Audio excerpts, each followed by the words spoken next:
మనోహరి ఇంటి పెత్తనమంతా తనదే అని ఫీల్ అవుతూ చక్కగా నగలు పెట్టుకొని రెడీ అవుతూ ఉంటుంది. ఈ 5 ఏళ్లలో మనోహరికి పిల్లలపై పెత్తనం అంతేకాకుండా ఇంటి బాధ్యత కూడా లభించడంతో ఆ ఇల్లు మొత్తం తన గుప్పిటే ఉందని గర్వంగా ఫీల్ అవుతూ ఉంటుంది మనోహరి. రెడీ అవుతున్న మనోహరి దగ్గరికి చెంబా వచ్చి ఓనర్ గారు, ఓనర్ గారు అని పిలవడంతో ఏంటి చెంబా పిలుపు మారింది అని అంటుండగా ఈ 5 ఏళ్లలో ఇంటిని పిల్లల్ని మీ గ్రిప్లో పెట్టుకున్నారు కదా, అందుకే అలా పిలుస్తున్నాను అని అంటూ ఉంటుంది చెంబా. అవును, ఈ ఇంటిని పిల్లల్ని నేను గ్రిప్లో పెట్టుకున్నాను. ఈ ఇల్లు నాదే, ఈ ఇంటికి నేనే మహారాణిని అని మనోహరి అంటూ ఉండగా ఇంటిపై పిల్లలపై పెత్తనం ఇచ్చారే తప్ప సార్కి పక్కన మీకు స్థానం కల్పించలేదు కదా. అసలు పిల్లలపై పెత్తనాన్ని పిల్లలు మీ మాట వినేలా చేసుకోవడానికి, పిల్లల్ని తిట్టడానికి, కొట్టడానికి సార్ మిమ్మల్ని ఎలా అనుమతించారో నాకు అర్థం కావట్లేదు అంటుండగా ఆరుని భాగ్యని ఈ ఇంటికి దూరం చేసిన నాకు అమర్ని మ్యానిక్యులేట్ చేయడానికి పెద్ద టైం ఏం పట్టలేదు అని అంటూ ఉంటుంది మను. కానీ ఆరు భాగ్యలాగా తన పక్క స్థానాన్ని మీకు ఇవ్వలేదు కదా సార్ అని అంటూ ఉండగా ఇంకా ఎన్నో రోజులు లేదు, దానికి కూడా అమర్ పక్కన ఉండబోయేది నేనే అంటూ ఉంటుంది మను. ఇంకా ఎన్ని రోజులండి, 5 ఏళ్ళు అవుతుంది. ఇంకా 2 ఏళ్లలో బిడ్డని తీసుకుని భాగ్య వచ్చేస్తుంది. అప్పుడు ఏం చేస్తారు అని అంటూ ఉండగా ఆ లోపే అమర్ పక్కన నేను స్థానం సంపాదించుకుంటాను అని అంటూ ఉంటుంది. మీరు ఇలాగే కలలు కంటూ ఉండండి, భాగ్య పాప వచ్చేస్తారని ఆ పిల్లలు కృష్ణాష్టమి వేడుకలని గ్రాండ్గా చేస్తున్నారు. ఇంటి ముందు డెకరేషన్, కృష్ణుని పాదాలు వేసి బుజ్జమ్మ భాగ్య వస్తుందని సంబరపడిపోతున్నారు. వాళ్ళకి తోడు రాతోడు ఏదో రాక్షసి వల్ల వాళ్ళిద్దరూ ఇంటికి దూరం అయ్యారని మనిద్దరిని తిడుతున్నారు అని అంటూ ఉండగా వాళ్ళ సంగతి నేను చెప్తాను అని అంటూ ఉంటుంది మనోహరి. జాగ్రత్త మేడం, అమరేంద్ర సార్ కూడా ఇంట్లోనే ఉన్నారు అంటూ ఉండగా 5 ఏళ్లగా ఇంట్లోనే ఉంటున్నాడు. నేను కొట్టినా తిట్టినా నేనేం చేసినా కూడా ఏమైనా అంటున్నాడా? పిల్లలపై పెత్తనం, అధికారం, ఇంటి బాధ్యత అన్నీ నాకే ఇచ్చేశాడు అని అంటూ గర్వంగా బయటికి వస్తూ ఉంటుంది. ఇక అక్కడ పిల్లలు చేసిన డెకరేషన్ చూసి ఏంటిదంతా అని గట్టిగా అరుస్తుంది మనోహరి. కృష్ణాష్టమి వేడుక లాంటి పండగ అని అంటూ ఉండగా ఈ పాదముద్రలేంటి అని అడుగుతుండగా ఇందులో నుండి మా బుజ్జమ్మ నడిచొస్తుంది, భాగ్య బుజ్జమ్మ ఇద్దరు వస్తారని మా నమ్మకం అని అంటూ ఉండగా కోపంగా అక్కడున్న డెకరేషన్ని లాగి పారేస్తూ రోజ్ పెటల్స్ని కాలుతో తన్నేస్తూ ఆనంద్ చేతిలో ఉన్న పూల ప్లేట్ని విసిరేస్తుంది మనోహరి. ఏంటాంటీ, మనోహరి ఆంటీ అని అందరూ ఒక్కసారిగా అరుస్తారు. అమ్ము దగ్గరికి వచ్చి ఏంటాంటీ, మేము మార్నింగ్ నుంచి కష్టపడి చేసిన డెకరేషన్ అంతా ఇలా పాడు చేశారు అంటూ ఉండగా మనోహరి కోపంగా ఏంటి ఏం మాట్లాడుతున్నారు, చదువుకోకుండా ఈ విధవ పనులేంటి అని అంటూ ఉండగా ఇవి విధవ పనులు కాదంటే పండగ సెలబ్రేషన్స్ అని అంటూ ఎదురు తిరుగుతారు పిల్లలు. దాంతో నాకే ఎదురు తిరుగుతారా, చెంపలు వాయగొడతా అని మనోహరి బెదిరిస్తుంది. దాంతో అందరూ షాక్ అవుతారు. రాతోడు ఏంటి మేడం, పిల్లల్ని అలా ఎందుకు తిడుతున్నారు?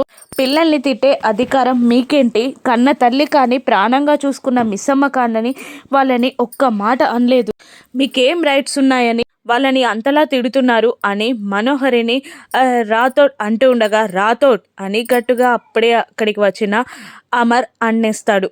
అమర్ అక్కడికి వచ్చి ఏంటి మనోహరినే నువ్వు కూడా అంటున్నావు అని అంటుండగా అది కాదు సార్, పిల్లల్ని అనవసరంగా తిడుతున్నారు మేడం అని అంటూ ఉంటాడు రాథోడ్. నేను అలా ఏం అనలేదు అమర్, చదువుకోవాలని చెప్తున్నాను అంతే అని మను అంటూ ఉంటుంది. అలా చెప్పలేదు డాడ్, మేము పండగ సెలబ్రేషన్స్ చేస్తుంటే మేము కష్టపడి చేసిన డెకరేషన్ అంతా చెడగొట్టేసి మమ్మల్ని తిడుతున్నారు అని పిల్లలు కంప్లైంట్ చేస్తుండగా డాడ్ అది కృష్ణుని పాదముద్రలు వేసి చేసిన డెకరేషన్ అంతా చెడగొట్టారా ఆంటీ అని చెప్తూ ఉండగా ఆ పాదాల్లో మిస్సమ్మ బుజ్జమ్మ నడిచొస్తారు అని అనగానే షడప్ అని గట్టిగా అరుస్తాడు అమర్. ఆ మిస్సమ్మ అనే మాట నాకు వినపడకూడదని చెప్పానా? ఇల్లు వదిలిపెట్టి వెళ్ళిపోయిన వాళ్ళ ప్రస్తావన ఇంటికి తీసుకురావద్దని చెప్పానా? మనోహరియే మీ గార్డెన్, టేక్ కేర్. తను చెప్పినట్టే వినాలే, తన మాటే నా మాట, నా మాటే తన మాట అని అమర్ అనగానే అందరూ బాధపడుతూ ఉంటారు. ఏంటమ్ము పెద్దదానివై నువ్వు కూడా వాళ్ళకి చెప్పాల్సింది పోయి నువ్వు కూడా అలాగే చేస్తున్నావా అని అంటూ ఉండగా అమ్ము తలదించుకుంటుంది.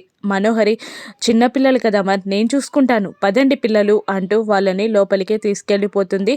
మెల్లిగా అమర్కి వెన్న రాస్తూ వెళ్ళిపోగానే, ఏంటి సార్ మిస్ అమ్మపై అంత కోపం ఎందుకు సార్, తనేం పాపం చేసింది అని అంటూ ఉండగా, తనేం చేసిందో నీకు తెలీదా రాథోడ్, నన్ను అనవసరంగా ఇల్లు వదిలిపెట్టి వెళ్ళిపోయింది. నేనేం తప్పు చేశాను, ఏం పాపం చేశాను, నేను తనకి అరుంధతి స్థానం ఇచ్చాను, తనని భార్యగా యాక్సెప్ట్ చేశాను, పిల్లలకి అమ్మలా చేశాను, తన ఇష్టాలు తెలుసుకొని అన్నీ అడగకుండానే సమకూర్చాను, తనకి నా భార్య స్థానం ఇచ్చి తనని ప్రేమిస్తే నన్ను అర్ధాంతరంగా వదిలిపెట్టి వెళ్ళిపోయింది. ఎన్నేళ్ళు నేను ఏడుస్తూ కుమిలిపోయానో నీకు తెలీదా రాథోడ్ అని అంటూ ఉంటాడు అమర్. మీ కోపం, బాధ అన్నిట్లో అర్థం ఉంది సార్, కానీ మిస్ అమ్మ తప్పు చేసిందంటే మాత్రం నేను ఒప్పుకోను సార్. ఏదో రీజన్ ఉండే ఉంటుంది, అది చెప్పకూడనిది కావచ్చు. అలాగని మీరు ఆ మనోహరికి పిల్లల బాధ్యత, ఇంటి పెత్తనం అప్పగించారు. మనోహరి గారేమో పిల్లల్ని అనవసరంగా తిడుతూ బాధ పెడుతున్నారు, వాళ్ళు మీకు చెప్పుకోలేక నలిగిపోతున్నారు అని అంటూ ఉండగా, తను వదిలేసి వెళ్ళిపోయింది. పిల్లల గుచ్చి నా గుచ్చి పట్టించుకోలేదు. అటువంటిది మనోహరికి ఒక లైఫ్ ఉన్నా కూడా తన లైఫ్ని కాదనుకొని నా కోసం, పిల్లల కోసం, మీ ఇంటి కోసం ఇక్కడే ఉండిపోయింది.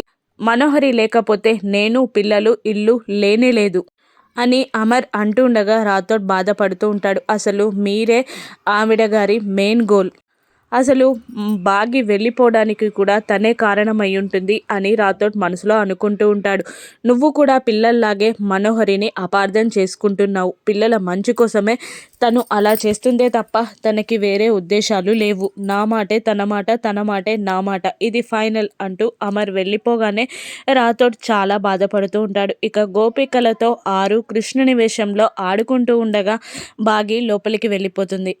సరస్వతి మేడంకి ఏదో కొరియర్ రావడంతో అది తీసుకొని అది చూసి సంతోషపడి బాగీకి వెళ్ళి ఆ లెటర్ అందిస్తుంది సరస్వతి వార్డెన్. అది చూసి బాగి షాక్ అవుతుంది. ఓపెన్ చేసి అందులో ఉన్న మ్యాటర్ చదివి షాక్ అయి, ఇదేలా సాధ్యం మేడం అని అంటూ ఉండగా, ఎందుకు సాధ్యం కాదు, తను చాలా బాగా చదువుతుంది, ఏకసంతాగ్రహి, తెలుగు రాష్ట్రాల్లో మెరిట్లో తనే ఫస్ట్లా నిలిచింది, తనకి ఆ స్కూల్ వాళ్ళు సీట్ ఇచ్చారు, స్కాలర్షిప్ కూడా ఇస్తానన్నారు అని సరస్వతి అంటూ ఉండగా, ఎంట్రన్స్ టెస్టే రాయలేదు కదా అంటూ ఉండగా, లేదు, అనాథ పిల్లలతో అందరితో పాటు మన ఆరు కూడా ఎంట్రన్స్ టెస్ట్ రాయడమే కాకుండా ఫస్ట్ వచ్చింది అంటూ ఉండగా, నేను ఎలా వెళ్ళగలను మేడం, పిల్లలకి బాధనే కదా, నేను వదిలిపెట్టి వచ్చి 5 సంవత్సరాలు అవుతుంది, ఇప్పుడు వెళ్తే అది ప్రాబ్లం కదా అంటుండగా, ఆ ఇంటికి వెళ్ళకు, ఆ స్కూల్లో జాయిన్ చేస్తే ఏమవుతుంది అంటుండగా, ఒకే ఊర్లో ఉండి కనబడకుండా ఎలా ఉండడం మేడం అని అంటుండగా, మన అనాథాశ్రమంలో ఉండు, ఆ ఇంటికి వెళ్ళకు, దేవుడే అన్నీ చూసుకుంటాడు అంటుండగా, ఇది కూడా దేవుడు పెట్టిన శాపమే కదా మేడం అని అంటూ ఉంటుంది బాగి. లేదు, అటువంటిదేం లేదు, అలాగని నువ్వు ఆరు ఫ్యూచర్ని పాడు చేస్తానంటే నేను ఒప్పుకోను, నువ్వు వెళ్ళి తీరాల్సిందే, నేను ఆల్రెడీ బస్ టికెట్స్ బుక్ చేశాను అంటూ సరస్వతి అక్కడి నుండి వెళ్ళిపోతుంది. ఇక ఆరు ఎప్పుడు ఎగ్జామ్ రాసిందో తెలియక పిలిచి అడగ్గా, రాశాను అమ్మ, నాకు హైదరాబాద్కి వెళ్ళాలనుంది, అక్కడ ఏదో ఉందనిపిస్తుంది, అక్కడ స్కాలర్షిప్ కూడా ఉంటుంది కాబట్టి మనకి మంచి జరుగుతుంది అని ఆరు అనగానే, అక్కడ నీకు నాన్న, అక్క, అన్నయ్యలు, పెద్ద ఇల్లుందమ్మా అని భాగ్యం మనసులో అనుకుంటూ ఉంటుంది. ఇక బాగి ఆరు ఆ ఇంటికి ఎలా చేరుతారు, అమర్ బాగి ఎదురు పడతారా, బాగిని అమర్ యాక్సెప్ట్ చేస్తాడా, కుప్పడతాడా, రానున్న ఎపిసోడ్స్లో చూద్దాం. Thank you for